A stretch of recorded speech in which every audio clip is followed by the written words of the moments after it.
Hello, everyone. Welcome to the podcast Within the RAM.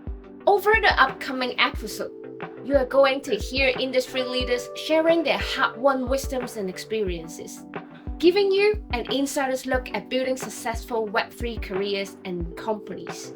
I'm your host, Steph, a co-founder member of Crypto Connect and Job Ledger. I have 7 years of experiences in recruitment and connected to the most inspiring, intelligent, and groundbreaking industry leaders and builders. Whether you are a Web3 veteran or brand new to the space, we want Within the RAM to be your go-to resource. So get ready to ask questions, share your thoughts, and join us on this wild Web3 adventure. Now, before we begin, it would mean a lot to us if you can help like this video and subscribe to our channel if you haven't done so already. It really helps within the algorithm, and it encourages our team greatly to create more content. If you want to know a bit more about us, simply scroll down and where I have placed our related website and socials in the description below. Alright, let's get into this. Today I'm super honored to invite my friend Anastasia. We met last year in Hong Kong, and she is my first guest in the interview. Welcome to the channel, Anastasia. Thanks, Steph, and thanks thanks for initiating this activity. I think that's very important to give a bit of support to the community and show them what's happening in the space and how people perceive different roles. And I'm glad that you reached out, and thanks for including me in your podcast episode number 1. I'm excited. Yeah, I'm very excited as well. So let me start sharing with you like my biggest impression when I first met you. The one thing that I Sure. find the first thing that I find is super interesting is, Anastasia, I met you in Hong Kong. I know that you're from Russia, but then you study in Taiwan, so you can speak English, Russia, and Chinese. Yeah, can you share with me a little bit more about your personal background? Sure, yeah. I mean, so you're right. We met in Hong Kong. It's, well, right now I'm not in Hong Kong, if anybody can tell. But normally I'm based in Hong Kong, and it's been 5 years that I'm there now. And I was in Taiwan prior to that for I think about 4 or 5 years as well. I did my MBA, so you're right. I studied there. Before the MBA, I did my undergrad in Russia, but then I moved to Hong Kong for my last year of undergrad because I got a scholarship to study business and HKUST, the Hong Kong Hmm. Science and Technology University, and kind of fell in love with Asia. I'm like geographically Asian, but like not fully Greater China Asian, obviously like the North Asian. Yeah, So yeah. always been in the time zone with China. But exploring China kind of like bit by bit since I was like 5. And then finally, like that 1 year in Hong Kong, when I got to see, well, Hong Kong for the first time, really, because before I've Hmm. only seen the mainland China part of China. And then Hmm. a lot of people told me also about Taiwan that I've never been to. And I really just wanted to improve my Mandarin and start working, because obviously Hong Kong is a very expensive and competitive place. Hmm. Usually people move there with like an internship with a big bank if they're young, right? People go to like really, I don't know, expensive and famous schools. So I was like, Hmm. okay, well, let me just improve at least some of those things that I have in my portfolio, which is the language and the professional experience. So I moved to Taiwan, and I Hmm. guess like in Hong Kong, everything is about finance and studying business. I was, of course, like part of that group of young students that really wanted to do, I don't know, JP Morgan internships or like get into Hmm. consulting.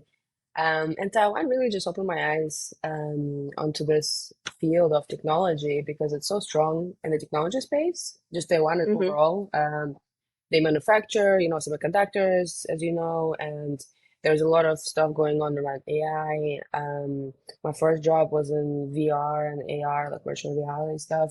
So that kind of aspect of the, industries, like the fact that there's a technology space, I feel very lucky and fortunate that I had the chance to experience that because I think there was very beneficial for me now, like, 10 years later. Like, I see that I really love working with user experience, working with technology. I've always been doing business development and marketing, which is working with people. Um, but the fact that the product you're working with is not like a financial portfolio of like structured products, I don't know, bonds and stuff like that, but it's actually tech. And I love how Mm-hmm. tech changes people's lives. So yeah, fast forward, I took some Chinese classes, found a job, started my career in tech, and did my MBA, worked on a startup. We got into an accelerator program in London, moved there for a Mm-hmm. few months, didn't fundraise, typical story of a startup, Mm-hmm. decided to go work and moved to Hong Kong because I wanted to work in fintech. And that's what I've Mm-hmm. been doing the past 5 years. Yeah, for sure. Well, just like a lot of people within the Web3 space, people literally come from everywhere, and like people's backgrounds are very diverse, and people are able to wear multiple hats. Um, just to give everyone's little background information, Anastasia is now currently working as the head of growth in Defactor. Could you share with me a little bit more on how you first, like your journey was all about tech and finance, like you mentioned, but could you walk us through what was your thought process in and find eventually landing in tech and as a head of growth in the job perspective. Yeah, so I guess like it's important to always sort of see like, do you want to join the Web3 space? And if you are to join the Web3 space, what area of Web3 space? This thing keeps popping up. I don't know if it's going to be on the podcast. That's the sum up. Yeah. So the job spectrum is so huge in terms of like now we've, in the past, whatever, 10 years, right? Like we've developed in such a huge industry that there's really a place for everyone in terms of what to do. There's, gaming, Mm-hmm. um, custody, and well, now I'm in real world assets. Defactor is a real world asset tool and infrastructure provider. So there are different kind of areas of Web3 and crypto that you can start your journey in. And for me personally, I started being interested in blockchain. So I think it's important that you're, aware of the technology, know how it works, and understand for yourself why you want to be in Web3, because everything or most of the things in Web3 are related to blockchain and why that technology matters and why you want to build a business or want to join a company that's built a business on that particular technology versus not using it. I think it's very important. So always ask yourself a question: do you need Web3? Do you need blockchain? And if the answer is yes, then perhaps you're in the right space and developing yourself in the right direction. So for me, I was in Taiwan, working in consumer tech, and my friends from Eastern Europe, Central Europe started to reach out asking me to get some graphic cards, GPUs, for their mining farms to mine Bitcoin. And I was like, oh, GPU, like, what is that? So that's kind of like how I found out about the whole crypto space, how I started to learn about Bitcoin, why mining exists, how it works. Then I went to the Uh-huh. biggest tech expo in Taiwan called Computex. It happens every June, or it used to happen every June. I'm not sure about now, but I believe so. It's Mm-hmm. still happening. They had the whole floor, on the gaming equipment and those GPU cards. And I started talking to like the suppliers from Shenzhen, suppliers from Taiwan. So that kind of like from the hardware point of view, it made a lot of sense for me because, well, they're solving mathematical problems and boom, you have Bitcoin and then it's worth something. So it kind of Mm-hmm. made business sense at that time. And learning about the technology was quite fascinating. And when I moved to Hong Kong, started working in fintech, it was traditional fintech, like trading technology for hedge funds, ESG Mm-hmm. data. I became part of the FinTech Association of Hong Kong, just, trying to actively learn from the community and see what's hot, because there is also a lot of stuff within FinTech as a broader kind of industry, and Web3 and crypto is just a fraction of it, really. Mm-hmm. And then I started looking more and more into the blockchain space, and Hong Kong went, I think, in the past 5 years from the journey of like kind of banning retail crypto and not really being friendly to that towards like really Mm-hmm. opening up and giving out the licensing instructions and collecting feedback from the industry, developing that licensing regime. And really the SFC, which is the local regulator in Hong Kong, seems Mm-hmm. like they're actively looking into the space and making it available and sort of like structured and easy to deal with while trying to make it safer for the investors because obviously Hong Kong handles a lot of money. There's a lot of high net worth individuals. So as a regulator, I understand why they would be, keen to just start with baby steps and really just make it Mm-hmm. safe for people to participate. So while it's developed from like a no-go, let's not touch crypto into something that is like, oh, okay, let's work with crypto, like let's try to develop a regime. I joined first a company that is custody provider, and Mm-hmm. my role there was to really describe the technology. So I was building out the knowledge base, slash help center, basically where you as a user would learn everything about the platform. And so it was Mm-hmm. part of the customer success team, so learning a lot about the customers, their needs, how they deal with crypto, and at the same time, like working with the tech team to describe the technology was very meaningful for me with my one, first year full time, like Mm-hmm. doing everything about crypto. And I learned a lot, and I thought, it's such a diverse industry because we had to custody for so many different projects that are doing completely Mm-hmm. different things. Like somebody's doing NFT, somebody's doing, RWA, somebody's doing something else, gaming, and so on. So I understood like how diverse the industry is, and I sort of kind of, I guess, picked the favorite parts for myself. So real world assets Yeah. became a favorite part for me because personally, I think it's easy to relate to for the traditional industries. And for me, the goal kind of like of the overall industry is like we all trying to make it a mass market, right? And Mm-hmm. Yeah. unfortunately, like in the past, few years, when I go to these different conferences, I see that we are just the same small group of people talking to the same small group of people about very Yeah. technical stuff. You're Yeah. familiar with like, all the layer ones and twos and how many layer twos Yeah. do we need? It's like there's so many things the people are building, but it's such a small community. And for me, Mm-hmm. bringing it out to the masses and letting the traditional industries use the technology, use the Web3 tools is kind of like the goal, the end goal, I guess, for our overall Yeah. industry. And that's why Yeah. real world assets feel very relevant for that Yeah. for me. Yeah, well, it's a very interesting journey because like you mentioned at first you were in fintech and then somehow when you were checking the mechanic parts of how to do the mining and it caused you in the fintech place and then you started investigating and then you started working in the custody and then I'm aware that currently you are working in the like you mentioned you're working in the real world asset infrastructure. So could you share with us a little bit more? Like you mentioned, in the crypto field is huge, and you have joined different type of crypto company. And can you share with us a little bit more about that your thought process when you make your decisions in finding a new job, like in which nature of the company, like how do you what is your thought process in making this decision when you make a move? So I guess like for the Web3, maybe it's a bit like what's a bit different about, let's say, landing a job in Web3 compared to Mm, traditional industries, to me personally, is that you're not sure whether the company is gonna stay around. Like it's such a new yeah. industry and it's very innovative, right? So a lot of people are doing kind of like the things that are known, but Mhm. I don't know, maybe 50, 60% of the space are doing something really new, like really innovative. Maybe it seems like it's a straightforward idea, but the implementation and the user journey is actually completely new.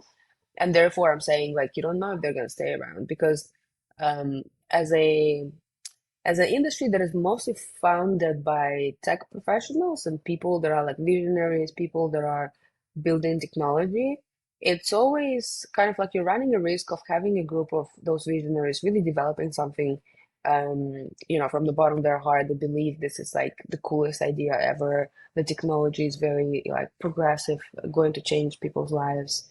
And it's very innovative and they're super passionate about it and they're so into developing that tool that Mhm. sometimes people like they unintentionally ignore the user experience and the market and whether the market actually needs it or whether the Mhm. market is ready to receive it and use it actively.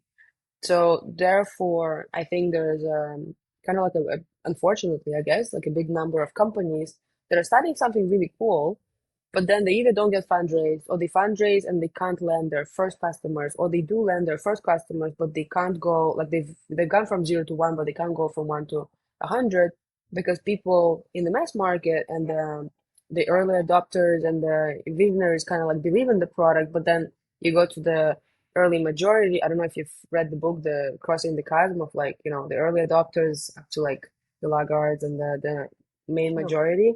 Like Mm-hmm. it's basically the startup journey goes from people that really believe into the product, and in crypto, I guess you always find them. Like there's always those visionaries that believe in your product, but the mass market and the mass majority and the adoption across that majority is so hard. Like you're always running a risk of basically not staying around for longer than a couple of years.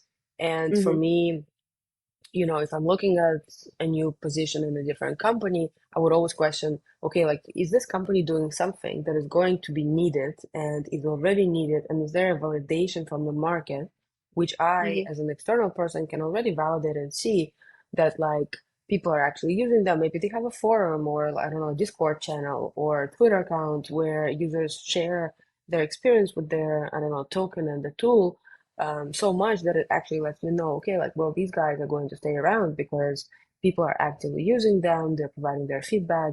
So I think Mm-hmm. that's kind of like the number one thing to look at. Mm-hmm. Because you don't want to find a job and then in 6 months the company is like belly up and then Yeah. everything is, Yeah. finished. Yeah. Yeah. So yeah, I would say like that's the number one kind of thing to consider. Uh-huh. And then the rest is very similar, I think, to traditional industries. Like depends what you want to do. Like if you're marketing, business development, or if you're a technology product manager or engineer, you'll essentially be doing the same things that you were doing before. I guess it's just maybe a little bit of the culture is different. Like sometimes I have calls with people that are sitting on the beach with their headphones and we're having a business call, but they're doing like they're a founder of like, I don't know, tokenization of real estate, whatever, somewhere in, I don't know, um, Mm-hmm. the other side of the world. And that's kind of the norm in this industry. Also, like everybody's exchanging Telegram when they meet, Mm-hmm. creating Telegram groups. Like you talk to somebody from JP Morgan, that would be like, are you, insane? Like there Yeah. has to be a CRM system, it has to be secure, we have to do emails and then, get approvals. Like the nature of the job is very different in terms of how we use some Mm-hmm. tools, how we have some of the things that are now the norm in this industry compared to the Mm-hmm. traditional industries. But besides these, I think for the most of it, it's still quite similar. You're still doing the same kind of roles, and a lot of people came from traditional finance and traditional Mm-hmm. industries. So, yeah, a lot of that would be similar. Yeah. It's super interesting idea that I resonate uh, instantly when you first mentioned. You kind of have to have the mentality to be super flexible. It not just in terms of like the people and the culture, but also like you mentioned, like I'm not even sure whether the project's gonna last for more than 6 months. So it's somehow almost like you have to have the mental flexibility, but at the same time, DYOR kind of mindset. It's very interesting. Well, the other thing that I hear, because you mentioned you emphasize a lot on the user experience, whether there will be a mass adoptions. Uh, I think that kind of mindset and the perspective is very much imprinted because you're currently as the head of growth. You will need to be responsible on the user experience in making sure the product's gonna thrive. Could you share with us a little bit more about uh, how you ended up being in a head of growth and what does the head of growth need to do? What is your responsibility? Sure. I think it's different for different companies. Sometimes, I mean, people they think kind of growth means that I handle everything token related.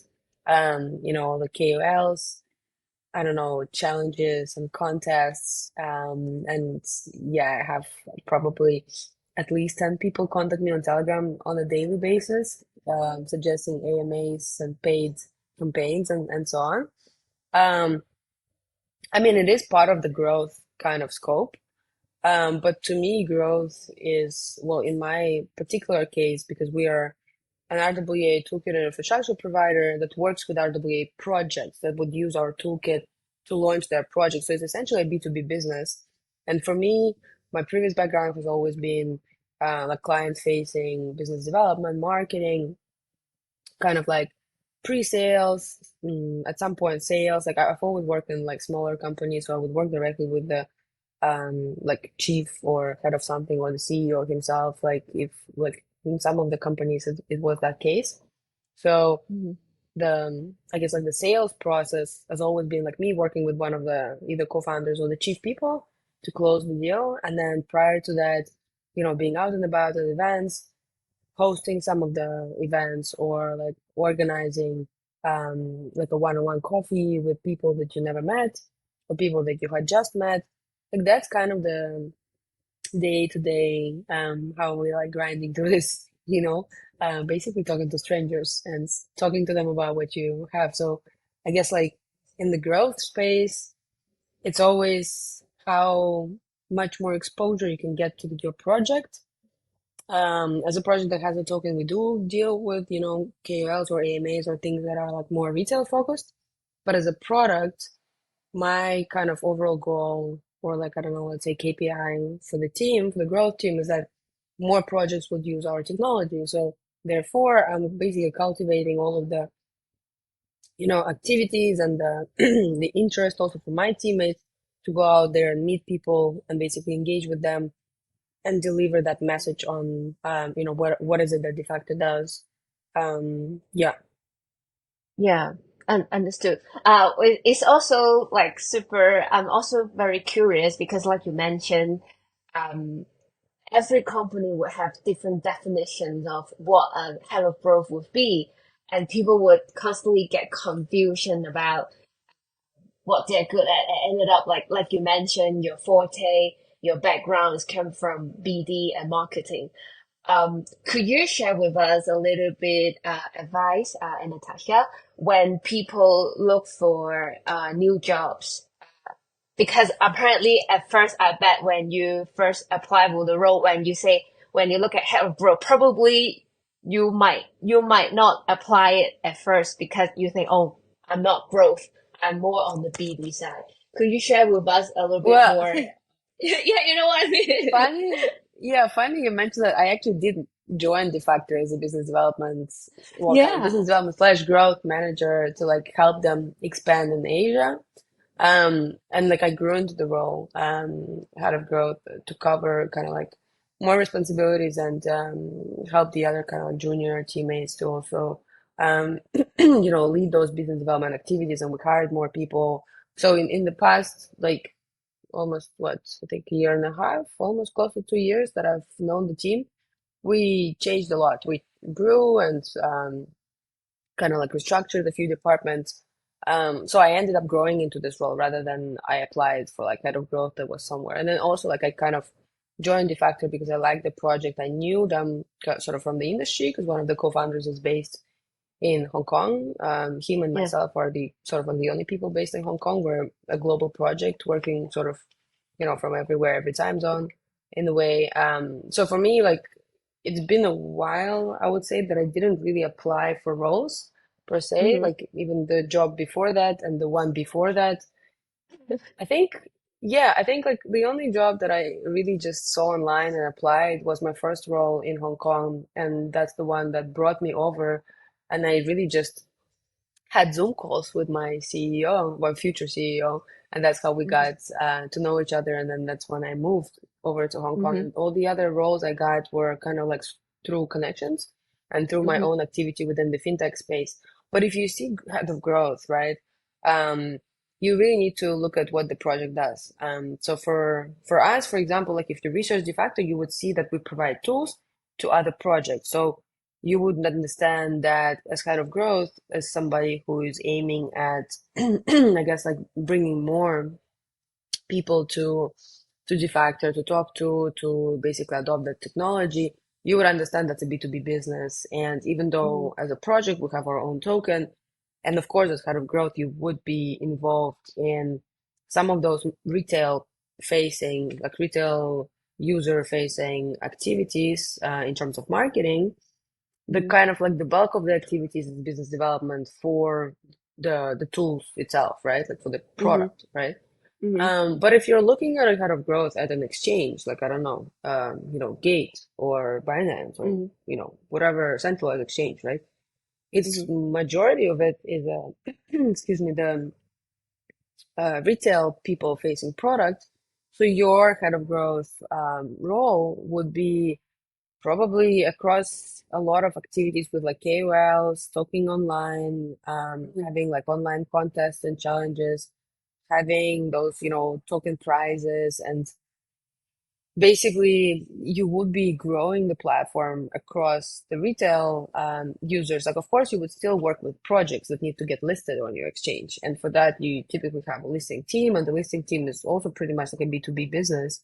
But that Mm-hmm. business unit wouldn't exist if you didn't have a retail sort of like user population actually using your platform. So that is um, I guess like the major difference between like a B2B provider and that type of business. Because for us, of course, Mm-hmm. the projects for whom we're providing the technology needs to have users at the end of it, whether that's institutional users, professional investors or retail investors, DeFi, anything, but it's on them, right? Like we, of Mm-hmm. course, wish for them to grow, but we're providing the tech to them. Whereas like if you work for a project for whom the most essential end user is the retail person, I think a lot of that activity as a head of growth will be basically targeting retail, and that's a lot of it is not, it's different tools. It's not like me, like reaching out to people on LinkedIn, Twitter, Mm-hmm. or meeting them at events, and it's all like you building an actual relationship, and that person is also like, I don't know, head of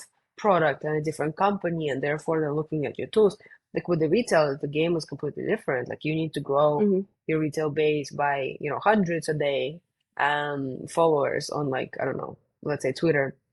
So it's a Yeah. different game depending on the product and depending on the goal of the project. So first of all, like when you see head of growth or head of marketing, head of business development, research the project itself, like get to understand what's the core product they're trying to deliver to the Mm-hmm. market. And that would tell you a lot about your role. Obviously there's also the JD that you need to read, of course. Um, Yeah. but yeah, but that would be the main, I guess, advice. Yeah, I think what Anastasia just shared, like to take away for us was first thing is definitely keep a good relationship with your peers and with your previous roles, because within the Web3 space is always very community driven, very a lot of people would refer you if you're doing Absolutely. a well job. Yeah, so like this case, she doesn't even need to apply any roles by herself. But secondly, if you need to apply for your own role, make sure, I think what she just share is do your own research, know what your employers want, so that you have better ideas on what are the connections, what are the resources that you need to pour and to deliver. Well, yeah, so the next thing, yeah, apparently you are doing super well, like you are promoted as a head of growth from the BD, and now you will also assist other junior staff. Um, but I bet like there must be some difficult moments. Like, could you share with us a little bit more as a head of growth? What would be your biggest challenge in your job? And the role itself, I mean, I guess like let me think. Maybe, I mean, like, as a head of anything, I guess it doesn't mean head of growth or head of, I don't know, product engineering or and so on. Like, if you're having to deal with multiple roles within the team, different people, so growth implies, I think, business development, marketing, customer success to some extent as well, um, and all the client-facing activity, essentially, you, I suppose, like need to be able to be flexible and work with different types of people and really just find what everyone is good at the same time passionate about. So if you're having different people on your team where you're splitting the responsibility and somebody's doing like token marketing, some kind of like agency relationship, maybe like we're working a lot if the project is working a lot with other agencies and there's a lot of like outsourced activity like event management, let's say, or like a PR campaign. like that there needs to be a person that is flexible and knows how to deal with external vendors. Token marketing is a lot about like just being a friendly Twitter bro and knowing how to like talk about crypto essentially, right? Like that's also a particular type of person. Nobody's born into knowing Twitter A to Z, but people will learn it by spending time on Twitter. And if somebody that you hired for that particular role doesn't like that, they probably will not really succeed at that because they probably wouldn't pick up the language or the things that they talk about on Twitter, right? Like, at the same time, you would see people doing business development. If you have a B2B product, it needs to be somebody who is very proactive, who is open to talking to many people. And it's a very particular type of person. I mean, I guess I think I'm coming from that background myself, having done that for almost 10 years now, and also just having started that, you know, in a junior role where you just knock all the doors. If people say no or they ignore, you still follow up, you don't get obsessed. One of Mhm. my very first roles during undergrad was cold call sales. Like we were trying to sell Wi-Fi Mhm. services. Like you would just be on the call for like 10 seconds. People in Russia, like if you call somebody and that's like a senior man picking up the phone, not knowing it, that was like more than 10 years ago, right? Like, so not knowing much about the internet, he'd be like Mhm. hanging up on you or even like swearing at you. And as a kid, like whatever, like, I don't know, 19, 18 years old, you're like Mhm. not really prepared for that. Like, you're not preparing for somebody to like just be so harsh with you. And for a lot of people in the industry who are starting in business development, I think a lot of people kind of crash mentally, right? Like because hearing no is not a great experience. Mhm. So being that person that is flexible, that is ready to follow up, kind of like persistently following up really with people, and being at the border of annoying somebody and actually sparking some interest and cultivating like a friendly relationship with them and feeling that difference also. That is key, and that is something that's like you as kind of any client management roles need to kind of find in people and really see it and help them shape it, being like shaped into that. I mean, if you're head of, I guess like something else that's more technical, like engineering or product, attention to detail and really knowing how to, I guess, take that journey with your technology and what you're working on every day and look at that journey with a step back and seeing a bigger picture and understanding the users. I think that's kind of a key skill. And also you as like, I don't know, head of product or engineering, you need to be able to connect with that as well. Because as I Mhm. mentioned before, like a lot of projects are like focused on technology without like any consideration of the users. Yeah. And maybe it's somebody junior within that product or engineering team will need to have those skills that I just like, on the language, the coding language and everything, and like moving the tickets from Yep. doing to done and like being very, efficient and that. But as a head of that type of department, you would need to be communicating with the business development, with the customer success, and really understanding, okay, like, are we building something that's meaningful for the user? And what's the user feedback anyway? Like, what did they say?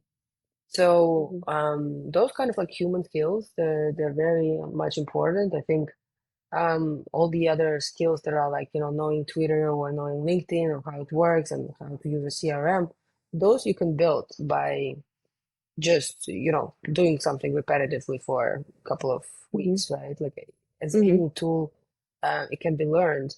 But I think the human skills are the very important ones where you need to kind of see people, what they're good at, what they're maybe not so good at yet, but they're passionate about it and they're willing to develop themselves into that Mhm. direction. I think that's key as, somebody who's working with a lot of people and, having to manage the team. Yeah, yeah. Well, echoing this, I have two things I would like to share, like follow up. Like the first thing, like you mentioned, some technical skills or must-have skills, more like hard skills, like for example, as a BD, reaching out, is something that you will need to equip for sure. On the human skill, like in the soft skills, like being flexible is also very essential. Let's talk about the hard skills first. As a BD, as an experienced BD with 10 years experience, could you share with me, could you share with us a little bit more like the usual way on what are the channels or what are the network that you usually use to reach out for finding new clients and new prospects? Do you mean like what kind of tools? Like LinkedIn? Yeah, yeah, like what kind of tool? Yeah. Yeah, I mean LinkedIn. It's just I don't know how we would live without LinkedIn. Um, so it's always I guess like it's always better if you can reach out to people with a certain profile. If you just cold call somebody, which is like, for example, you're researching somebody who could be your potential client, but then the only information you could find is like their email, I don't know, info@projectx.com, right? Hmm. Emailing that probably doesn't give you any advantage in talking to these people. Um, it's always better to find people from that project on LinkedIn, and then you have your own personal profile. So when you contact them, they're not just seeing, oh, Defactor is trying to reach out. They're seeing like, oh, Anastasia, like, what does Anastasia is like, involved in that project? What's her role? What were her roles before? Then, like, obviously, LinkedIn has that um, mutual connection thing. Hmm. Where like they can see people that you know, and then if there are mutual connections, then it's even better, right? So Yeah. I think having tools that are like enabling some sort of personality touch, like a bit of a Hmm. personal touch to it, I think that's key. And then for Web3, I think, well, Twitter is like very important to understand. Um, I guess it depends what you're trying to do again with the projects. If you're trying to grow your retail audience, I think Twitter is a bit more important than LinkedIn for those that have a B2B product. Hmm. But again, like a lot of Web3, I think, is struggling with image and reputation. So just because the industry happened to be, very new, and then we've had multiple cycles, and we've had the FTXs. Um, so there's not so much trust in the industry, and Hmm. therefore you need to use those tools that have like helping you leverage what you have as a reputation. So if you have Hmm. Twitter, and you're reaching out to people through Twitter, or you're trying to like tag everyone or like host an AMA and use it to like, get more exposure and talk to other projects that are your guests on your AMA, for example. You need to build a good Twitter profile. If you don't have it, then well, build it first before engaging with people because they are gonna judge you based on that, right? Yeah, yeah, So it's yeah, it's a reputation game really, I think in crypto. And the more kind of like personal reputation you can add to the tools that you're using, the better for you because people aren't just trusting you at the first sight due to this industry kind of background. yeah. Yeah, I love it. I love it. I really think a lot of people underestimate how a good profile will impact very much on how to build their personal image, especially when a lot of connections is everyone is fully remote and within the Web3 space, everyone is based everywhere. So it might seem obvious, but like please everyone, like make sure you have arrange and organize your LinkedIn and Twitter account. Yeah. And the other thing that I would like to also follow up with you, like you mentioned, you worked for 10 years and apparently you have your own success within the space. And I resonate a lot when you mentioned like, at first when I started to be in the BD space, it was very hard to be rejected. And could you share with us more on how did you handle failure or objections? How did you adjust yourself mentally so that you can have a more consistent performance along these years? I guess, well, maybe in terms of like sharing my personal experience, I guess I would say that I was maybe lucky or um, I guess started with the right thing, which is working with startups. And like it was the right thing for me, like in terms of developing my business development skills. Maybe it's not the right thing for everyone, maybe some people, they prefer to start at a big corporate where things are a bit more structured and laid on out for them to follow. And therefore they develop some of the processes and learn about the working culture. So there's a lot of advantages about starting at a bigger firm and then, moving to the startup space. For me, it happens so that I've always kind of like in the beginning of my career, I always worked in smaller companies. And so one of them was my own startup when it was just the four of us co-founding it. And I guess like that was my biggest sort of, I guess, pivotal time in my life in terms of like how much I needed to change literally like on a daily basis or on a weekly basis. And like even though that startup didn't go anywhere, like we're still in touch with the co-founders, and I think everyone is doing pretty well in the industry that they're pursuing at the moment. And the skills that we've developed during that 1 year that we worked on that, are really kind of like defining, well, for me, in terms of like working with people, really just kind of like working with different systems and like actually trying to organize yourself, manage different things, and, wear many hats because we were just four, and then we had to do, partnership calls, user experience, product stuff, like everything we had to do ourselves. And basically at that time we had to really, especially during the accelerator that we did for startup, every Friday we had to pitch to mentors and investors, and it had to be better than the last Friday, and we really just had to change. And it's not necessarily like hearing no, because nobody was like booing us and being like you like out, right? Like, but it was kind of people would not get excited, or they would be like, well, here's the list of things that you need to adjust in your pitch, and then also in your product. And also, this is why I think your product isn't going to go anywhere. And like hearing that kind of feedback was very valuable, but not easy, right, to hear. And I think kind of like my advice would be that whenever you're starting your career in business development, if you want to develop the sort of, I guess, like mental shield where you just, you don't take it personally, you just move on with that feedback, is just go through as many of those situations as possible. Just how I mentioned that, telesales job, the cold call sales job that I had when I was like, I forget already when, but like 18, 19 Yeah. years old. You're just there, like if you can find a job in uni that is just a cold call, you don't even face people, and you're just calling them and trying to sell them stuff. There's like a certain technique that people will teach you when they train you for that job. And basically, the more you hear no, and the more you have to pivot, and the more you have to like receive that feedback that was not necessarily positive, process it, and give something back that is going to keep a warm relationship, and it's going to be like, a friendly goodbye, or maybe it's going to be you reframing the whole situation and actually persuading them into using your product because maybe you find counter arguments for whatever they said, and then they actually get convinced that they need the product. The more that activity can happen, I think the better. And at first, it's going to be a bit hard, but if you do it, 50 times, I think Yeah. you'll just be mentally prepared. Yeah. Well, I love this valuable feedback. I think for a lot of people, especially when they, for the first few years entering the BD space, it can be very harsh.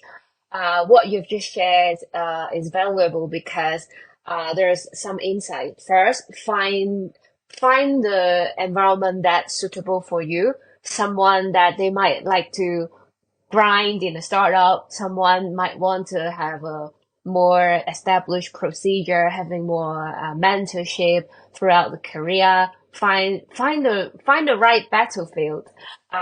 Even if maybe you're struggling in your current role, that doesn't mean it's all your fault. Maybe it's just this environment doesn't fit you. And the second thing that I love so much about what you've just shared is don't just look at people's success, but look at how much time that they've tried. Practice makes perfect. It might sound cliches, but it's always true. Yeah. No, yeah, So absolutely, that's yeah, true. yeah, yeah, yeah, yeah, and yeah. So for the next step, like you mentioned, you've been in the BD 10 years, been in crypto for a few years now. Are there anything that you would like to achieve for your next step of your career? I guess like from my career, maybe I would like to be able to talk to more people from non-crypto background and help the space get more adoption and basically grow into the mass market across traditional industries. So being able to present the product in such way that everybody who is not from the Web3 background will actually understand and see the value of it.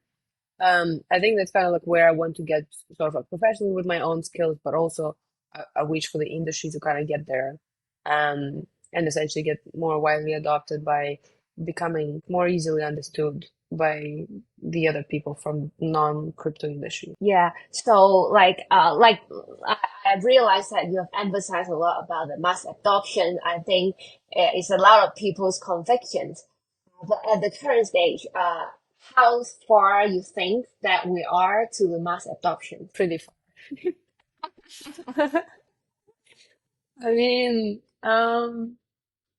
mass adoption, I mean, you kind of like have to, I guess you have to define what is the adoption for you, right?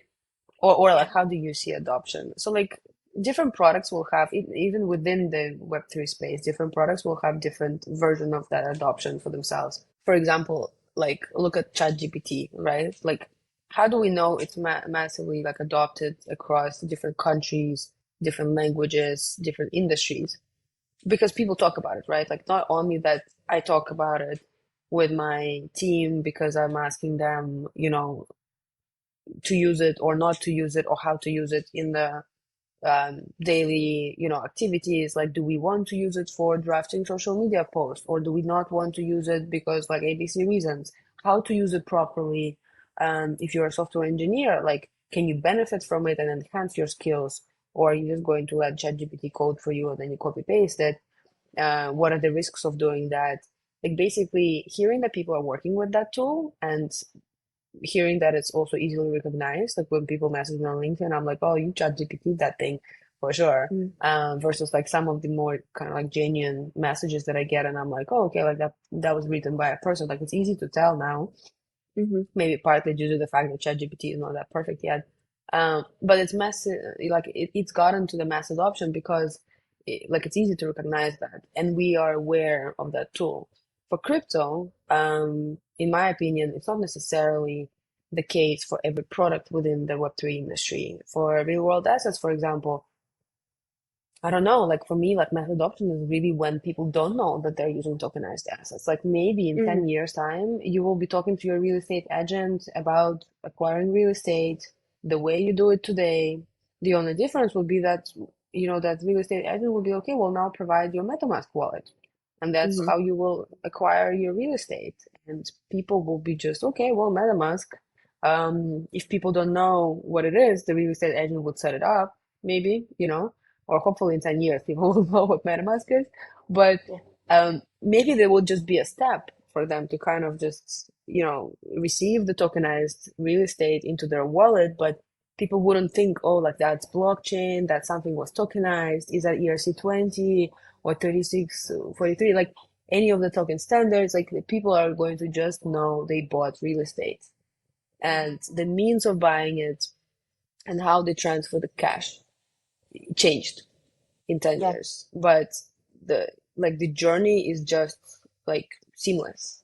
And for Mm-hmm. me, like that's mass adoption for crypto and most of the project in crypto, because I don't think we need to explain it's like the one really good example, I think, in my opinion, like that I keep bringing up, um, is, Sweatcoin. Sweatcoin is this app that gives you coins for doing daily steps, or like whenever I'm on the treadmill doing cardio, I'm counting those steps in that app, and I don't ever look up. I don't even know where in the iPhone you have those step counts Mm-hmm. data. I always use my Sweatcoin app to see how many steps I did daily. And Sweatcoin rewards you with the coins, and then you can spend them in their marketplace. Um, I told about this, told my personal trainer at the gym, and like she's even younger than me, and she knows Mm-hmm. nothing about blockchain, like nothing. Mm-hmm. And she didn't need to understand what Bitcoin is or blockchain. She was like, wait, so do I just do cardio and get paid for it? Like, let me download the app. And Yeah. she understood it because like that's the value there. You don't need to know what blockchain means. Hmm. And like Sweatcoin made it easy that kind of like in order to get those coins, you have to download the other app, which is the wallet for Sweatcoin. And so one app for you is there to have the stats and the daily count and the marketplace and everything. But the other one is your wallet, which you would connect to, let's say, an exchange if you were to like sell those tokens. But that's like a different kind of like step.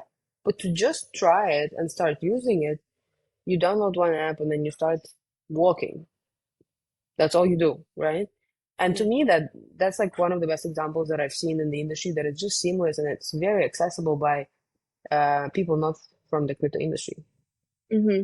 Well, I think like what you have just demonstrated is like the perfect example for because a lot of people outside of the Web3 space think that they are not technical persons, so I wouldn't be able to land on the job. But for your role, I realized that you are able to digest and that make it very easy to digest kind of information to your target audience to make people understand what blockchain is and is a you totally hold the vision and till one day we don't even need to explain what is blockchain because no one really cares about like but what users really care about is whether this app or whether this thing is useful for me, right?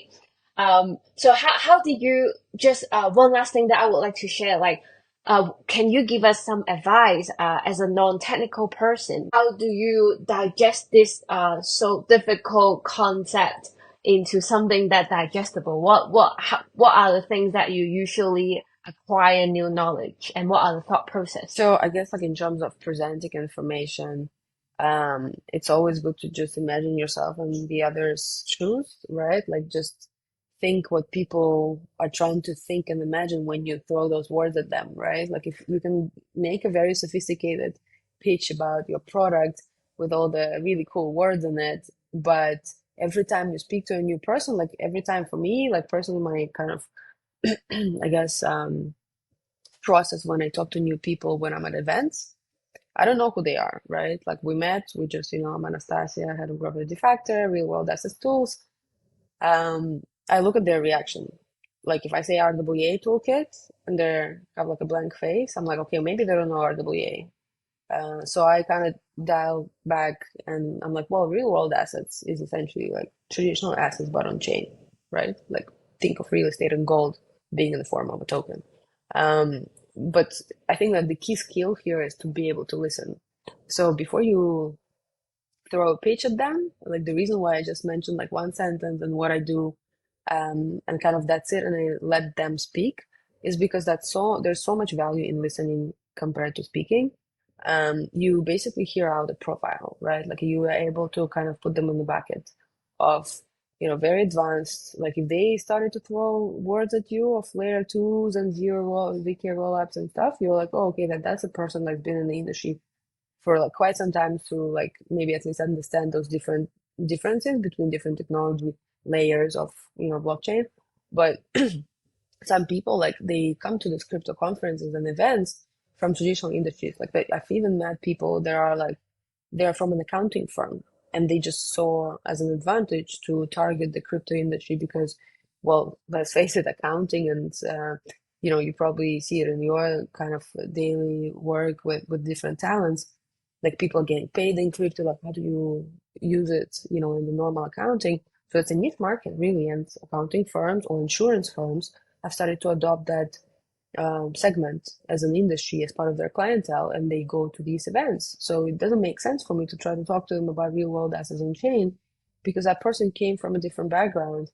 And so being able to hear out what people do, kind of assessing their understanding of the subject matter and basically diving down and kind of segmenting your pitch or the things you want to share with them based on their profile and adjusting that level easily and staying flexible with that. I think that's a key skill that only comes, I guess, with practice, but also comes with, I guess, cultivating a kind of like, I don't know, empathy in Mm. yourself, right? Like you need to learn how to listen to people and understand their point of view. And that really comes from talking to people. Unfortunately, like there's no book It's gonna tell you how to become really good at hearing out what people have to say and assessing like how they feel and how they understand the subject. So really go out there and talk to people, keeping in mind that like, you want to be understood. Like that's your number one Hmm. goal. Yeah. If you have a very complex product, good luck to you. You have a bit of a task in front of yourself to be able to be understood compared to like, let's say somebody who is from a very straightforward product. Like, I don't know, custody to me has always been like very clear cut. Like you want your assets to be safe. Who can provide that? It's a custody firm. Okay. Mm. As simple as that, right? Like, um, that's a simple example of like a product value proposition versus something else that is like yield on yield, on chain. You have to learn how to present that in such a way of form that is understood by people with different backgrounds, essentially. Hmm. So cultivating that habit, also just kind of like reading a little bit about the market every day, just purely for the reason that crypto is just very, fastly evolving and um like if you just don't follow that, you can get your knowledge from different sources. You can be that Twitter person that reads Twitter every day. Personally, I don't do it. Like I'm not very Twitter friendly myself. Hmm. Maybe it's a generational gap, or I don't know. Like I didn't use Twitter that much in my life, even in the early days. But I do use it. Like I know, like I open it, like I see the account, like I have the company login. Like I think for most of my interaction with Twitter, I have had that interaction through company accounts, Hmm. so we see all the different tools, and for me, that's an interesting tool to see user engagement and engagement with the audience. So I find something within it that interests me, that keeps me kind of like drawn to it and actually check it out every day a little bit. So it's not really the content that I'm reading there, but more like from a audience interaction perspective. That's what interests me about the tool, and that's how I find a reason for myself to be engaged with that because I know that Twitter is important for our industry, or find something else on a daily basis that helps you learn a little bit more.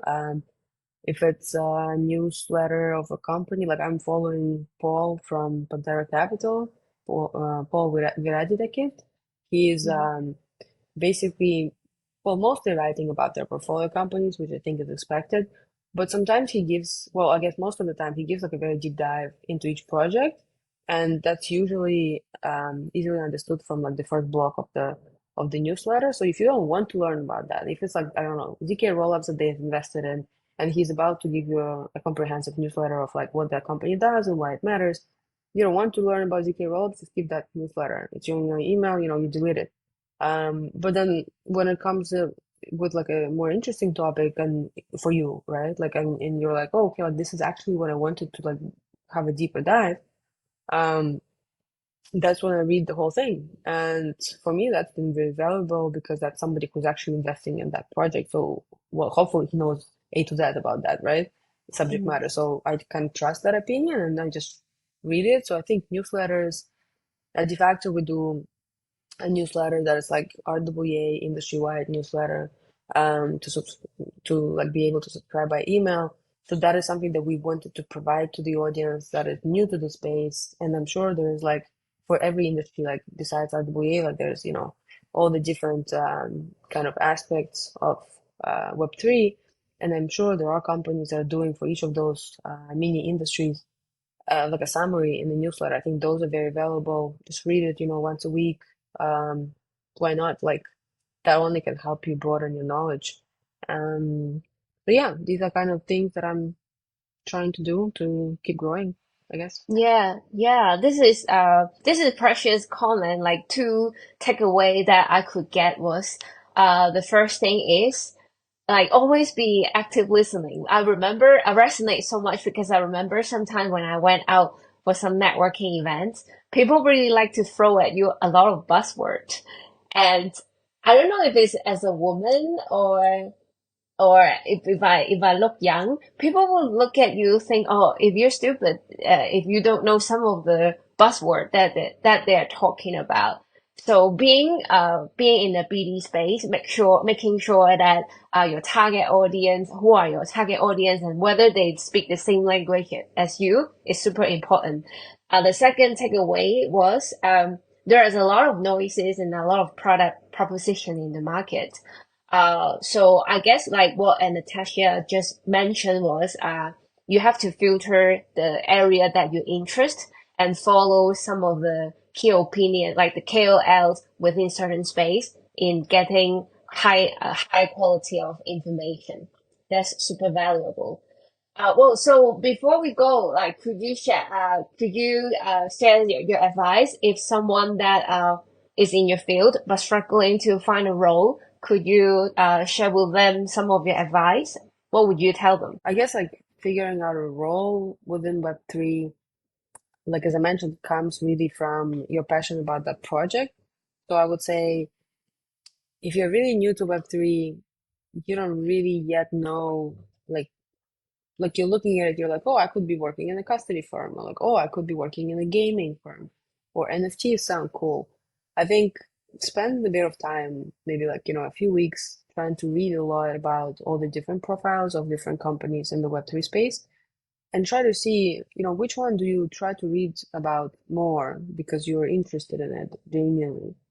Because there's so many cool things that people are building. And so if you get a role at a particular company, you might realize in a couple of months that something else interests you more because especially like I mean again it's hard for me to give advice to people that work in like I don't know product or engineering, but from my experience like being in the growth space or business development, you essentially learn about those projects because you talk to a lot of people, so you're going to be out about and about at events, talking to people, seeing other people's presentations, seeing conferences, being on AMAs, like you will land a role somewhere where, like, let's say you happen to find a role and get onboarded.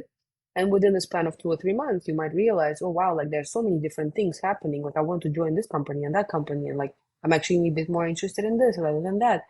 So instead of jumping companies, just spend a significant amount of time trying to research and trying to just see what are you trying to read more about just naturally because you're genuinely interested. Once you figure that out and once you kind of like spend some time learning about all the different segments of the Web3 industry and you found for yourself like which ones you see as a valuable value proposition, valuable product that is established in the market or like semi-established but has a big future because you personally believe that this is going to stay around, this is going to be adopted. There's some science that has been adopted so far. Then once you pick it, then research all the best companies within that segment and see their founders on LinkedIn, see their Twitter, check out articles about them. Obviously, Google is your best friend. You can just find all sorts of information on them and, check out their funding rounds. See if they've been well funded and backed by reputable investors. That tells you how much longer they're going to stay in the market. Although that's not necessary because if the founders are like people that are spending money left and right, they might not be able to keep that funded money from the VCs, right?